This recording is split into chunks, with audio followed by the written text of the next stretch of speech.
So now we're going to talk about another group that played a huge role in the history of civilization.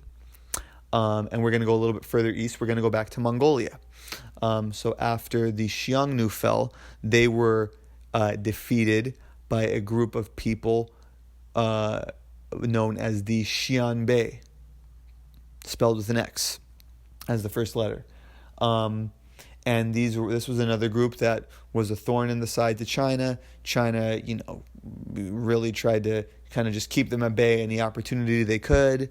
They would do incursions into China frequently, bring death and destruction.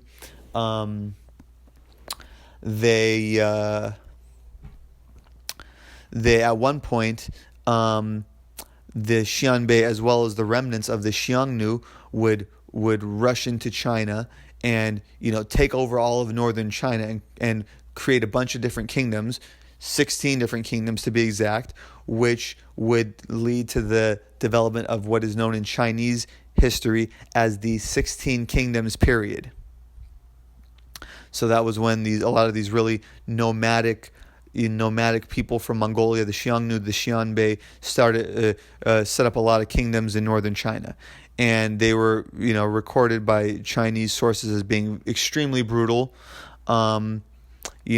committing all sorts of atrocities, killing large numbers of civilians in extremely brutal ways. So obviously, just kind of like the Huns, not necessarily a positive thing, but made a huge impact on human civilization, specifically the civilization of China. After the Xianbei fell, they were replaced by a group of a tribal confederation known as the Rouran. Had a very similar relationship with China, thorn in their side, bringing disruption. And then following the Rouran, their successor were another major group that has had a huge impact on the Eurasian Steppe and all of civilization in general, and that is the Turks. So there were some histories of some peoples that are believed to have been proto-Turks, people such as the Dingling, the Gauche, the Tiele, right? These were believed to be the kind of the precursors of what became the Turkic cultures. But the first one that really rose to prominence was a clan called the Ashina clan. And these people, they were originally vassals of the Rouran, and they asked the Rouran to kind of exchange, allow them to marry the Rouran princess and develop an alliance. And the Rouran king, or the Rouran Khan, laughed in their face, so they overthrew him and created a huge empire known as the Göktürk Empire. And this would be the first empire. This would be the first empire which would unify the entire Eurasian steppe. So from Mongolia, and even eastern China all the way to Ukraine was all under the rule of one nomadic tribal confederation, the Göktürk Khanate, and this is the first. This is the civilization where the term Turk was first heard, which I believe means strong. So they made a huge empire. They spread, through a large area, and they kind of knocked out the previous really big nomadic Eurasian steppe group, which was the Huns or the Xion or Huna people, the Hephthalites in particular. So they made an alliance with the Sasanian Persian Empire, and together they completely defeated and eradicated the Hephthalite Empire, and whatever was left of whatever was formerly the Hephthalite Empire was divided between the Persian Empire and the Göktürk Khanate, or the Göktürk Nomadic Empire. And like I said, they moved all the way to Ukraine. They were also a thorn in the side of China. They had multiple battles with China. They also at times were allied with the Persian Empire, and also at times were a thorn in their side. but they were eventually conquered by China, and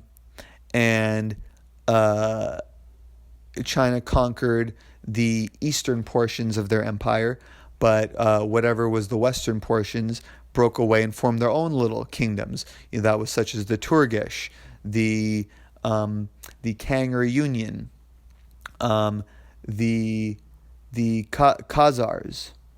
Now the Khazars were a very important kingdom and had a very big impact on history, for the fact that they were the first kingdom or first state or country, which their state religion was Judaism. The first one since the kingdom of Israel was conquered by the Romans. So, like I said, they were originally a nomadic Turkic people, but they eventually, the ruling tribe or the ruling dynasty converted to Judaism. But they were also a very, religious country. They had pagans also. They had Christians. They had Muslims.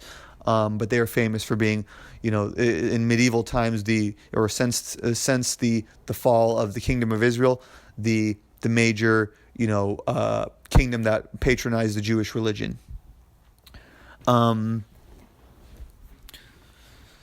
So that was the Göktürk Khanate and the Khanates that had arisen after them. And then from there we would see a large number of Turkic countries and empires, which would have a big impact on the world. We would have the Uyghur Empire, which the Göktürks would briefly reunite and free themselves from Chinese rule, but they were eventually overthrown by a people called the Uyghurs, who the modern-day Uyghurs are named after. And then through a series of kind of migrations where certain people were defeated in war and kind of pushed out and fled into another state, which led to a series of, big migrations. There were a lot of new kingdoms that arose from some of these nomadic states that had arisen from people who were pushed out of their land, and these were all Turkic peoples. One of them that had a really big impact were the people called the Oghuz Turks. Now, you may remember from my previous video, there is a language family called the Oghuz, the Oghuz branch of the Turkic language family. So, they originally had settled in parts of what is today Kazakhstan, southern Kazakhstan, even parts of Uzbekistan, and these people had a huge impact on human civilization. The Oghuz were they were not the first Turkic group to convert to Islam. The first was the Karluks, who founded the Karakanid Empire, but the Oghuz, a branch of the Oghuz would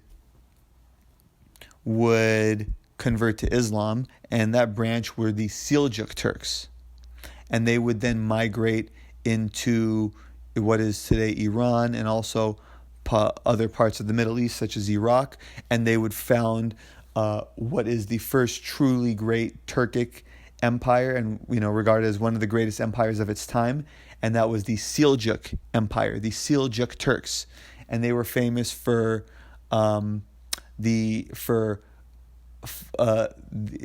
conquering what is today modern day Turkey.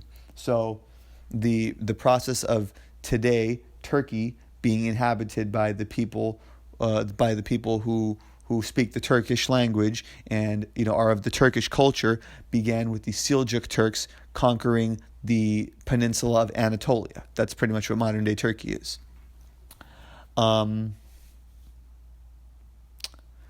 So yeah, and that was actually the first time that region came under Muslim rule, and it led to that region today being a majority Muslim. So yeah, and then of course from them, after their empire would break up, the remainder of their empire, based in modern-day Turkey, would become, various different states. One of them would rise and conquer the rest of the region, and would become the Ottoman Empire, which of course is regarded as one of the greatest empires in human history, most powerful and wealthy and prosperous empires. So none of this would have taken place were it not for the original Ashina Turkic clan from the region of Mongolia, which is a part of the greater region of the Eurasian Steppe. So, we're continuing to address that point of what a huge, profound effect the Eurasian Steppe has had on human civilization. So now to move further, also on the topic of the Turks, they even, aside from the Gok Turks being a thorn in the side of China, other Turkic groups known as the Chateau Turks actually founded numerous kingdoms in northern China during the 10 kingdoms and 5 dynasties period. So to continue, the remnants of the Gok Turk Empire became various different kingdoms, some of which were the Chateau Turks, who had founded various different kingdoms in China during the 10 kingdoms and 5 dynasties period. So now we're going to move to the next major group from the Eurasian Steppe, which had a hugely profound effect on human civilization. And this very well may be the one that had the biggest effect if we're talking about immediate impact. So a lot of these other groups, they kind of had very kind of gradual residual impact. So they went and spread to a region, and then spread their culture to this region, and then from there, the people who were the descendants of the people who had followed that culture went and founded empires and did this and did that. So they had the other groups had a lot of residual impact, right? But this group had an immediate impact, and that's why it is probably the most well-known culture from the Eurasian Steppe. And that is the Mongols, who founded the Mongol Empire. So this was one of the, as far as continuous connected landmass, it was the biggest empire in human history. And if we're going to include empires which are not connected by landlocked landmass, it is the second biggest empire in human history, after the British Empire, which, if we're going to kind of connect this all to the Eurasian Steppe, well, the British Empire, what language did they speak? They spoke English. English was a Germanic language. The Germanic language branch is part of the Indo-European language family, which originated from the Xianbei culture in the Eurasian Steppe. So kind of just to tie it all together, which is just to show how, while we're talking about residual impact, there's some residual impact for you right there. But back to the Mongols. So spread just in an immensely fast amount of time, and made the biggest landlocked empire in history. Conquered China, conquered the Persian Empire, conquered Russia. These are two of the biggest, if you're going to talk about the Persian Empire and China, two of the biggest empires, of the time, and they conquered them. They conquered the two biggest empires of that time, and they were also, it should be noted, they were quite brutal. They were known for committing a lot of genocides. They completely wiped out a group of people called the Tangut, who had a dynasty that was regarded in Chinese history as one of the Chinese dynasties. They refer to themselves as the Xixia, or the Western Xia. And they're famous for committing a major genocide against Persian and Iranian people in Central Asia, in the regions of what is today Uzbekistan, Turkmenistan, and that the countries around that region. So they had a huge impact. Initially, a lot of it was not positive. They would go and at least in regards to the genocide they committed in the area of Greater Iran, they killed in what's reported 2 to 10 million people. That's 2/3 of the population of that region in that time. And they would pretty much, if any town resisted their conquest, they would pretty much kill everyone in the town, just wipe out the whole town out.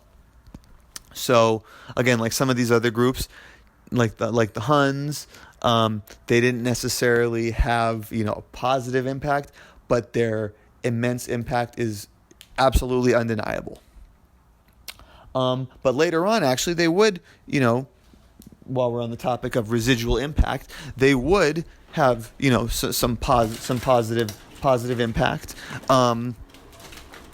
They are famous for they conquered a great deal of empires, but once they had conquered all these different groups and all these different peoples, all of these large areas were under the rule of one empire, and because of that, there was a residual peace, and it was referred to as the Pax Mongolica, kind of like the Pax Romana, the Roman peace. Once the Roman Empire, conquered all these lands, they had peace because there was no more war, because everybody was under the same rule. Similar to the Mongols, they had the Pax Mongolica, so there was a period of peace. And also because all of these lands were under the rule of one people, one empire, the Silk Road, which extended from China through Central Asia, Iran, etc., was now all within one state, one country. So that also really helped trade, and helped the spread of a lot of goods and services and ideas. And it's also noted that the Mongols are famous for, while being there's a lot of times where they could be quite brutal, they were famous for being very tolerant when it comes to religion. So they would they would patronize Christianity, Buddhism, Islam, Judaism, and they would allow all these different groups to kind of all practice their religion and have religious dialogue, etc. So there were some positive things that they accomplished.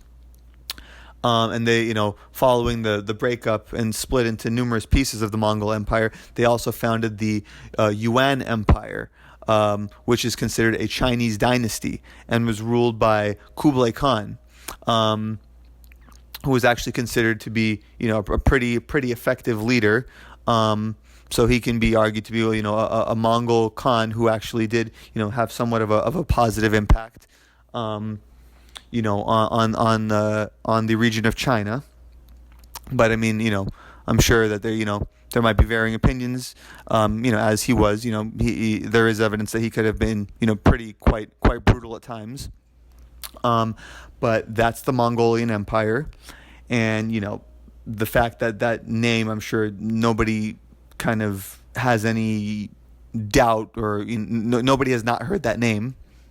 So it's undeniable that they had a major impact on human civilization. So we had the Mongols. It should be noted that even before Mongols, there was another group of people called the Khitan, who were based around northeastern China, what is the Manchuria region, and they did at one point rule all of Mongolia, and they were considered a Chinese dynasty. They called themselves the Liao dynasty, so they had a big impact on Chinese history as well. So that should be noted as well.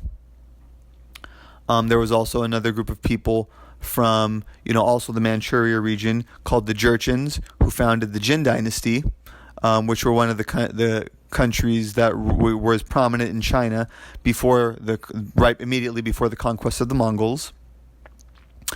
So while we're on the topic of the region of Manchuria, the next group of people, which from the Eurasian Steppe, which would have a major impact on human civilization, and this was probably the last one that really had a major impact. That is the Manchu people. So the Manchu were actually the same people as the Jurchens, who had founded that previous Jin dynasty in northern China, except now they were under the rule of a king called Nurhaci, who renamed them the Manchus. And he, unified that area and kind of set into motion what would happen, the course of events that would continue and be finalized after his death, I believe by his son, and that was the conquest of China. So this was the second time that China was conquered, the China was conquered by by the Manchu people, who would from after that point proclaim themselves to be a Chinese dynasty and called themselves the Qing dynasty, spelled Qing. And this was a major dynasty in Chinese history. It went through various periods. It went through a period in the beginning where they were kind of very, very kind of rough and almost like a people who were kind of like a nomadic like people.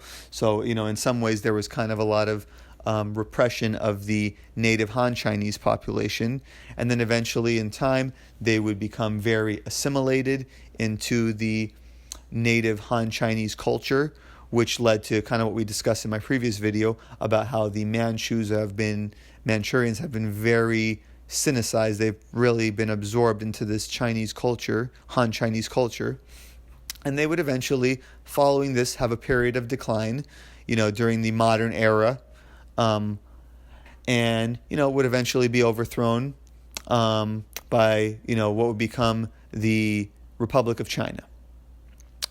But it is undeniable that they had a major impact on Chinese civilization, and of course, Chinese civilization is one of the great civilizations and great empires of human history, and they were actually the last dynasty of imperial China. So they were officially the last empire of China before China would then become a republic and then become what it is today, the People's Republic of China. So that's it all summed up. The Eurasian Steppe has had a profound impact on human civilization, resulting in the spread of the domestication of the horse, the chariot, spreading of language, the Indo-European language family, the Turkic language family, the Turkic peoples, through various parts of the world, the Scythians who in India who were patrons of Buddhism. You name it, this region has had a profound impact on human civilization. And if you ask me, no one region has had more of an impact on human civilization than the Eurasian Steppe. So that is my video. That's it in a nutshell. Thank you for watching. Don't forget to subscribe and hit the bell icon to receive a notification whenever I release a new video.